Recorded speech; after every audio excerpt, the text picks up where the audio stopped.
and they had a capacity for 100 and hold on one second. Oh, it says my max reach. Okay, and it said it had a capacity for 136,000 people in 1953. Not too long. Some of you were born during that time. So in 1953, that's what they had. We know it's airborne. It spreads when the person coughs, speaks, or sings. It currently still infects 2 billion people worldwide, and 10.4 million new cases are developed each year, present day.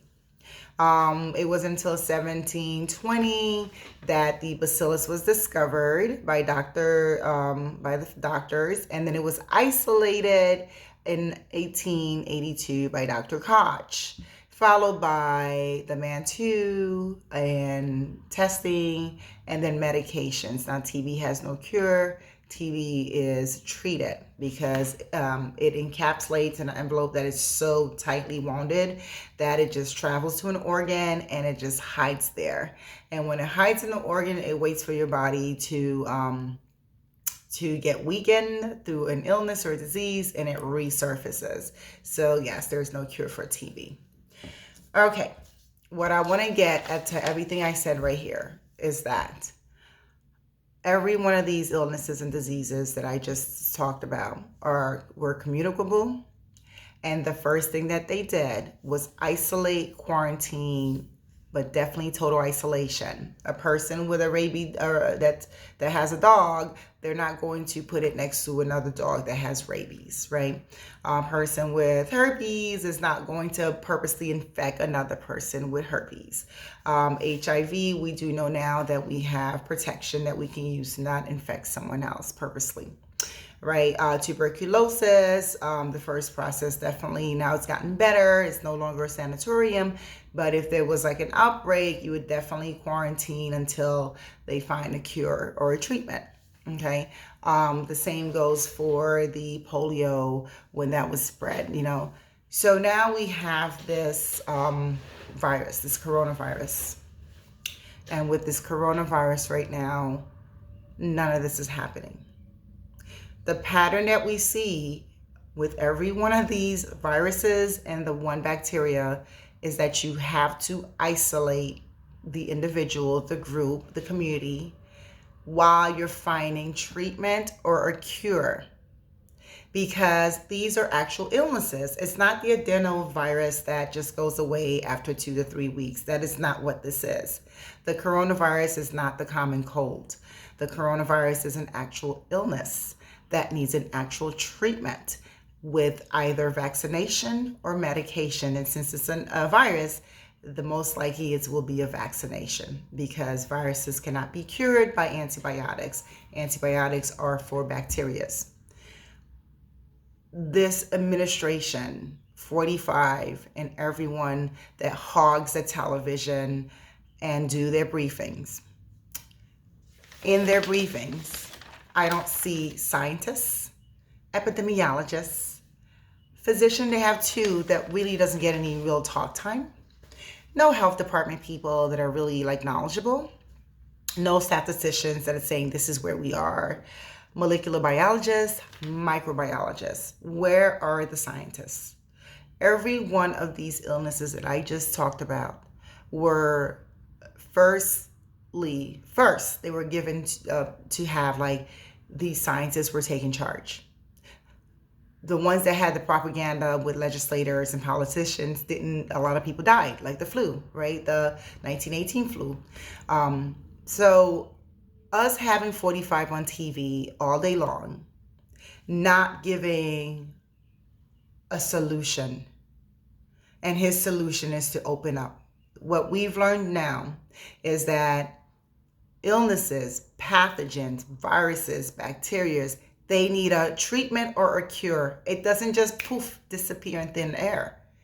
Isolation is used to slow it down, to give enough time for scientists, biologists, microbiologists, epidemiologists and doctors, so those people can come up with a treatment plan. I keep using that word because whether it's a fever that you have or cancer or diarrhea. I don't care what illness that a person have, a headache. I mean, most headaches go away, but they come back, right? Especially if you don't find the source of the headache. Illnesses needs a treatment plan. They don't just go away. We can't just wish this into space. I work in healthcare. I am as realistic as it comes. And opening up our country and our state without vaccinations, without medications, just being on isolation for 4 to 6 weeks and saying that the treatment cannot cost more than the disease itself, that is an insult that is causing people to lose their lives. And we know the ones who are going to directly be infected or impacted first, right? The homeless in the street, those who are locked in facilities, whether it's imprisoned, those who are in prison, those who are in psych facilities, because that's a whole different thing, foster kids, the elderly population. The people who have more to lose are those who have nowhere to go and they don't have the funds. So unless he has a plan, and this is not conspiracy theory, this is facts, unless he has a plan to wipe out old people, to wipe out homeless people, to wipe out poor people, to wipe out brown and black people, to wipe out, people who are disabled in facilities or in the streets or in foster care, unless that was his plan, so he don't have to pay Medicare, Social Security, because his budget's going to collapse. So unless that's what his plan is, to kill people, so we'll have less of a population, so the Medicare dollars can still be there. If that's not his plan, then I definitely think, based on history and treatment of diseases, that people get isolated and self-quarantine, so to give the scientists a chance to figure out what's going on, create vaccinations, create a treatment plan, and make that accessible to the public, because communicable diseases treatment should be free. TB treatments are free. STIs, STDs are free. And, we can go to clinics and get that. The public health department can get that free treatment. Why are we not knowing about the coronavirus? Why do people have to pay for testing? Why you got to wait for symptoms that are heavy before you can go to a doctor, or go to your private doctor first? We have millions of people that are uninsured. Where do he think he's going to go from? So unless this is his whole plan to destroy or get rid of so many people, so financially the country can have money that he already probably borrowed, it makes no reason. I have no understanding why 45 is opening up our countries, why these governors are opening up our states, why we are opening up when everyone knows there's going to be a second wave. It happened in the 1918, it happened in the 60s. This is the same virus that is going on, but just mutates to another family member, right, within the same family. So H1N1 in 1918 came back around. SARS came back around. There's just different types. The coronavirus is SARS reinvented. We know it's going to come back. And if it comes back in September with flu season, when we already have susceptible people who are already going to be weakened, that is saying that there is going to be a large percentage of people who will die. We have people who have COPD, congestive heart failure, already have some sort of RSV, respiratory illness. We have people who are HIV into AIDS and they're living fine but can't afford to get this if they're immunocompromised. We have people who have had TB in their system and is latent, is staying there because they're eating healthy. This is not going to help them. It will make them sicker. There's all forms of cancer. Every form of cancer, if that invades, it's going to not only cause the cancer to remultiply because of the weakened state, it's also going to kill them. Okay, you have babies that are born preemies. Their lungs did not develop surfactant, so their lungs are weak. We have smokers. It is their business whether they smoke. They're going to live okay if we don't give them this damn virus. Okay, so the smokers who have quit, or the smokers who are eating healthy. It doesn't matter. If this comes around as a second wave and we open up our country and we open up our states, we know who's going to be affected and infected and killed. Because not all of us can have a private doctor. It comes to the White House to treat us. So people can't even eat, yet alone go to the doctor. I am saying stay home. Look at me. I came from work. I deal with this every day. Stay home.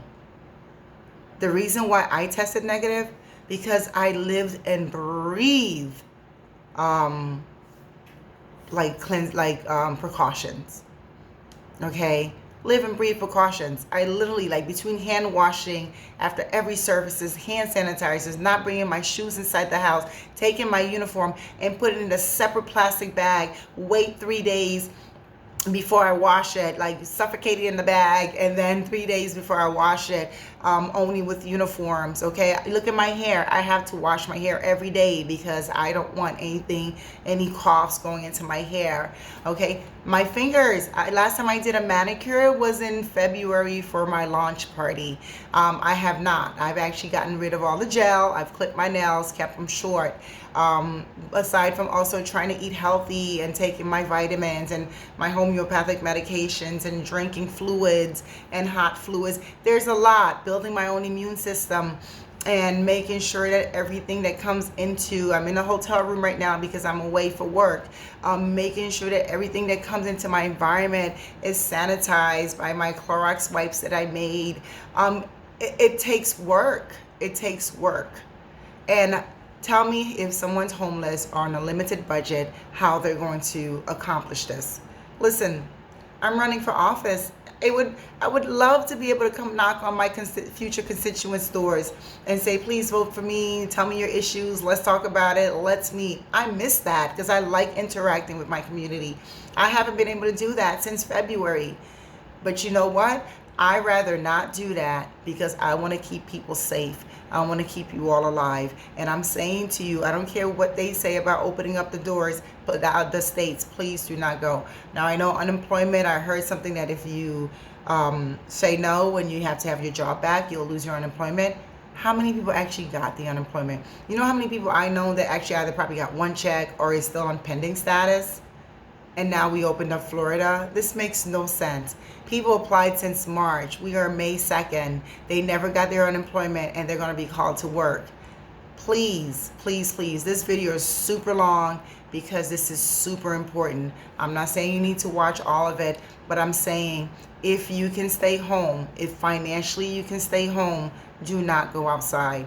Don't go out. Don't get your hair done. Don't get your nails done. And by the way, I'm not dumb. I know that more black and brown people go into the barber shops to go get their hair done, and then they go and get, not that white people don't go get their nails done too, but to open up like Atlanta, which is predominantly African American, and then you're in blacks, and you're gonna say that you're opening up nail salons, barber shops, and hair. Come on, there's no way to social distance that. When I get my nails done, my person puts a mask on and gloves. This was way back when.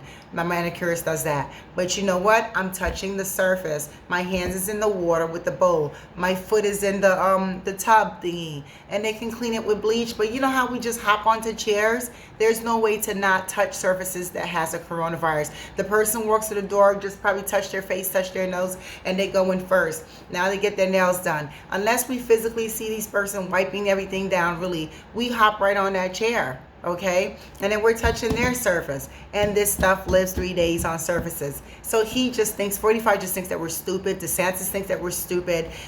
Please don't prove to them that we are. We are more intelligent than that, and we care about each other, and we care about our lives. Do not go outside. Your nails getting done is not worth your life or your family's life. Just think about this. I know we all want to see our family members. I mean, I'm a hugger. I can't see my grandma. I can't see family members, right? I have to self-quarantine so I don't carry it on to others. So this is hurting me too. But I would rather self-quarantine or know that others are, so we can be safe. Demand that they find a vaccination. Demand that they find out what this is about. Demand that they find treatment. Demand all of this before they send us out, because the 1% is sending us out because their hotels don't have people, okay? Their businesses don't have people. That's what they want. They want bodies. They want us out there working. I don't have a choice. I'm in healthcare. And even when I worked as case management, I wouldn't have a choice because I still have to go out there. And it's okay.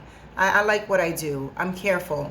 You know, whether I was a case manager in someone's home trying to get them services, or working in healthcare helping people out, it's okay, but that's the choice I made. But others who can do something else, please don't purposely just go out there because you need to get your hair done. Look at this. You know what I mean? Like, it's fine. I don't mind, because I'm keeping you all safe and you're keeping yourself safe. So do not expose a young one. Do not expose a immunocompromised one. Do not even expose people, because we can all expose anyone, okay? And tell him that we understand his BS. We're not taking it.